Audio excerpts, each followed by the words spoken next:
নমস্কার দাদা। নমস্কার। হ্যাঁ, আপনার এই নার্সারিটার নাম কি আছে?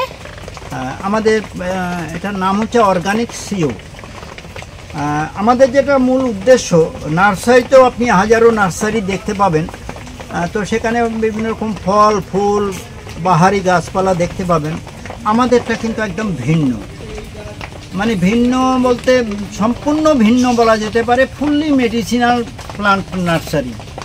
আমরা যেটা জোর দিই সেটা হচ্ছে কোন গাছগুলো মানুষের বেশি প্রয়োজন, অর্থাৎ মানুষ বিভিন্ন রকম রোগে ভুগছে, সেই রোগগুলো যেরকম ধরুন সুগার, তো সুগারের জন্য অনেক কিছু রয়েছে, তো অনেক কিছু মেনটেন করা তো সবার পক্ষে সম্ভব হয় না, অনেকের ক্ষেত্রেই সম্ভব হয় না। তাহলে আয়ুর্বেদ আয়ুর্বৃদ্ধির জ্ঞান এটা আমরা জানি সবাই, কিন্তু সেই আয়ুর্বেদ আজকে পিছিয়ে পড়েছে, অথচ আয়ুর্বেদের পীঠস্থান এই ভারতবর্ষ। সামনে যে গাছটা দেখছেন এটা ননি, বোটানিক্যাল নেম মোরিন্ডা সিট্রোফোলিয়া। এই গাছের কথা বলতে গেলে প্রথমেই আমার যার কথা মনে পড়ে তিনি হচ্ছেন এপিজে আব্দুল কালাম। আপনারা প্রত্যেকেই জানেন এপিজে আব্দুল কালামের একটা সময়ে নানা রকম প্রবলেম হয়েছিল, শারীরিক প্রবলেম, তো কারো পরামর্শে উনি ননি জুস খেয়েছিলেন।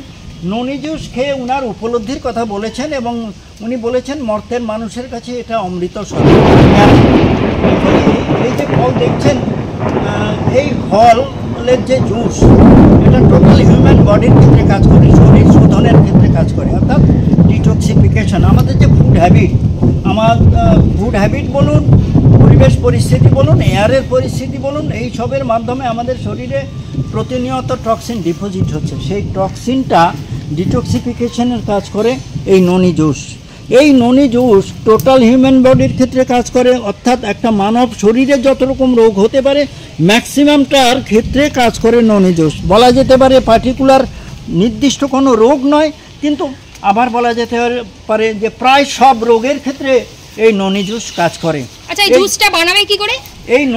এই যে ফল দেখতে পাচ্ছেন যেগুলো ম্যাচিউর ফল, এরকম ম্যাচিউর ফলগুলো আমরা কাচের জারে 4 মাস ধরে মানে ফার্মেন্টেড করি। যত বেশি ফার্মেন্টেড করা যায় তত কাজটা ভালো হয়, অর্থাৎ এই ফলটা কাচের জারে এয়ার টাইট করে আমরা রেখে দিই। আর প্রত্যেককেই আমরা বলি বাড়ির সবাই মিলে সারা জীবন ধরে সুস্থ থাকার জন্য একটা ননি গাছ লাগাতে, অর্থাৎ সারা জীবন ধরে কিভাবে সুস্থ থাকবে। এই যে ফল দেখছেন এটা 12 মাস ফল হয় এবং গোড়ায় জল জমে গেলেও অসুবিধা হয় না, আবার খরাও সহ্য করতে পারে, জলও সহ্য করতে পারে, এমন একটা গাছ। এই গাছ প্রত্যেকের বাড়িতে রাখা উচিত সবাই মিলে সুস্থ থাকার জন্য। এটা কি মানে জারের মধ্যে, কাচের জারের মধ্যে জল দিয়ে তারপরে? না, কোনো প্রকার জল নয়, বরঞ্চ এই যে ফল পেরে ভালো করে মুছে পরিষ্কার করে 4 মাস ধরে আমরা এয়ার টাইট করে রেখে দিই। যদিও 2 মাস রাখলেই ওটা ফার্মেন্টেড হয়ে যায়, ব্যবহার করা যায়, আমরা আরেকটু বেশি রাখি যাতে কাজটা ভালো হয়। এবং এই ননি সম্পর্কে এখানে একটা ধারণা দেওয়া হয়েছে, দর্শক বন্ধুদের যদি আপনি এটা দেখিয়ে দেন তাহলে দর্শক বন্ধুদের বুঝতে সুবিধা হবে এই ননির সম্বন্ধে। এর বোটানিক্যাল নেমও দেওয়া রয়েছে, ওভারঅল একটা মানে আইডিয়া দেয়া আছে এখানে। আমরা ব্যবহার করছি বা মানুষকে হাতে কলমে শিখিয়ে দিচ্ছি। এটা মোটামুটি ধরে নিন 10 থেকে 15 ml ননি জুস নিয়ে এর সঙ্গে বেশ কিছুটা উষ্ণ গরম জলে মিশিয়ে খেতে বলি, সকালে খালি পেটে, আবার বিকেলে খালি পেটে খেতে বলি, অর্থাৎ দিনে 2 বার করে যদি এটা মেনটেন করা যায় তাহলে ডিটক্সিফিকেশনে হচ্ছে আর শরীরে চট করে রোগবালাই হবে না, তার রোগ প্রতিরোধক ক্ষমতা বাড়বে। আচ্ছা, ননির মধ্যেও বিভিন্ন ভ্যারাইটি রয়েছে। আমরা যে ননিটা দেখাচ্ছি এটা আফ্রিকার একটা ভ্যারাইটি, এমনি দেশীয় যে ভ্যারাইটি রয়েছে সেগুলো আমরা দিচ্ছি না, কারণ মানুষ বিভ্রান্ত হয়, কম দামেও পাওয়া যায়, সেগুলোর ক্ষেত্রে মানুষকে সাবধান হতে বলি, দেখে নিতে বলি। দেখুন, ননি জুসের মধ্যে এমন কিছু উপাদান রয়েছে যে উপাদানগুলো সারা শরীরে ডিটক্সিফিকেশনের ক্ষেত্রে কাজ করে।